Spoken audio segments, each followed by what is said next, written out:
You've probably seen this can with a little devil sitting on the shelf at your store. I grew up eating this stuff and I used to love it, but recently the price of this stuff's gone out the roof. So the question is, can we make it? Can we make it just as good, if not better? And would it be cheaper? Come on, let's try. Real simple ingredients here, just mostly spices and things like that. So let's start with the dry side. We've got an 1/8 of a teaspoon of cayenne pepper. Anytime you hear the word deviled in recipes, a lot of times that means there's a little bit of heat in there. You get the reference, I'm sure. So we've got an 1/8 teaspoon of that, 1/4 teaspoon of garlic powder, 1/4 teaspoon of onion powder, 1/2 teaspoon of paprika. And if you really want to make it nice, you can use smoked paprika. I like that a lot. On the wet side, I've got a teaspoon of Worcestershire sauce. I've got a teaspoon of pickle juice. I've got a teaspoon of mustard. I'm using Dijon for mine. And then we have approximately 3 tablespoons of mayo. If you're doing the keto, strict keto, you can use your favorite keto-friendly mayo there. And then, of course, the star of the show is, in this instance, a pound of ham. And I am using a canned ham just for simplicity's sake. But if you've got leftovers after a holiday, or you just want to do an authentic ham, you can do that. It's great to do it however you want. I'm trying this out. This is relatively cheap, and I'm going to try this out and see how it goes. So I've took my ham, I diced it up, and I shoved it in here. I'm going to break it down. I'm using a Ninja. I love this little thing. I've talked about it in a lot of videos. I'm not trying to sell Ninjas by any means, but I do like it. I did a review on it. You can check it out in the description below. Just a great tool. You can use whatever you have, that's fine. But the main thing is to kind of get it pulverized down and into that spread consistency. Man, when I was a kid, I grew up, like I said, I grew up on this stuff. My grandparents had it in their camper, an RV camper they had, and we used to travel around in the summer times. But it was all kinds of canned meats up there because you only had so much refrigerated space in an RV. And sometimes the grocery store would be hard to find, but this was on the list. It made a sandwich back in the day with potted meat and Viennas and Spam and all that other good stuff. So I hope that I can recreate this and then not use it for a sandwich, but for some other stuff. So let's get this mixed up real quick.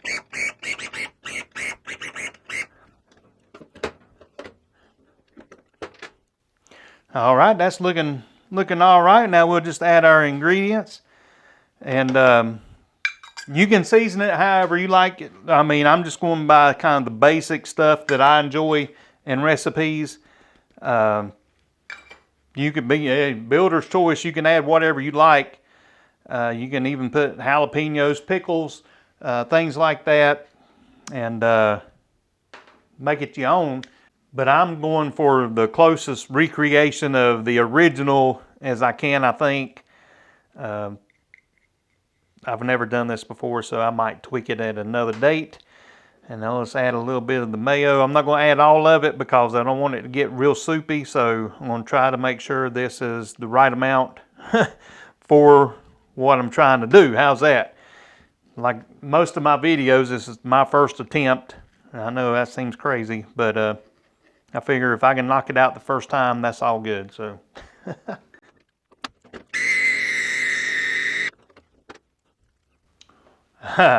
Man, it's starting to look like what's in the can. Of course, I hadn't had the canned stuff in so long now because I don't know if you've seen the price of it. That little can is $2.35 at Walmart close to me right now. I guess maybe that's part of the reason I haven't bought it as much. And the other reason is I don't eat sandwiches anymore since being on a keto journey. But I have a good plan for this. This is going to be a dip for pork rinds. Or cheese wisp or whatever I want to eat it with. And if you're a celery lover like my friend Glenda and the Verta community, you can even dip your celery in it. How's that?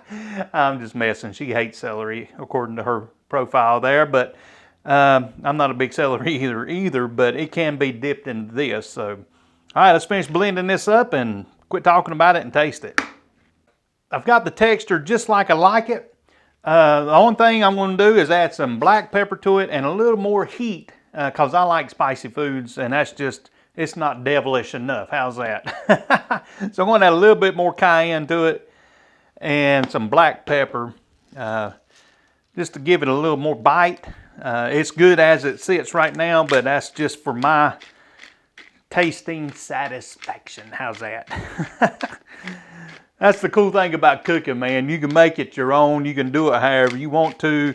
Sort of like Bob Ross painting, man. You can put all kinds of happy little spices in there and just make it yourself. Make it your own there.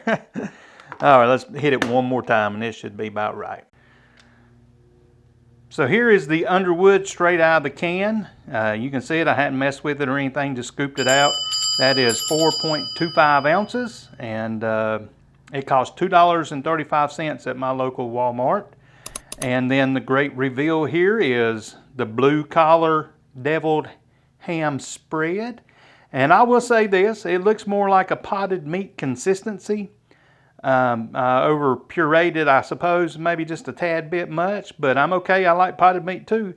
The main thing is, does it taste like the Underwood? And that can of ham was $4.47 for a pound, and this whole recipe ended up weighing 16.87 ounces.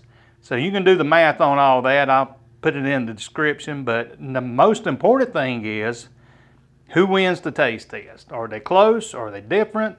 Is one better than the other? Yes, indeed, my friends, it is taste test time.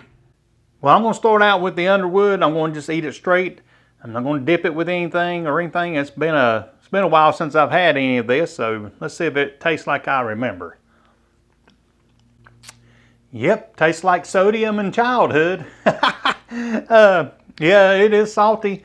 And that's one of the cool things about making it yourself. Notice I didn't put any salt in it because the canned ham has salt. But yeah, that tastes just like I remember it, and it is a little salty, but I am eating it straight out of the can. So when you mix it with other ingredients or celery or carrots or cucumbers or whatever you're going to dip in it, it'll change it up a little bit. But now for the homemade version. Here we have the blue collar deviled ham spread. Let's give it a try.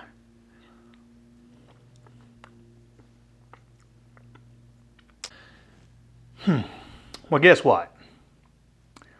I like mine better. And the funny thing is, I let my wife try them before I did, and she said that she liked this better too. It's just got a fresher, cleaner feel to it. And the cool thing is, a lot of times, if you've had deviled ham, a lot of times you'll put like eggs in it and pickles and things like that, and you can do that and have deviled ham.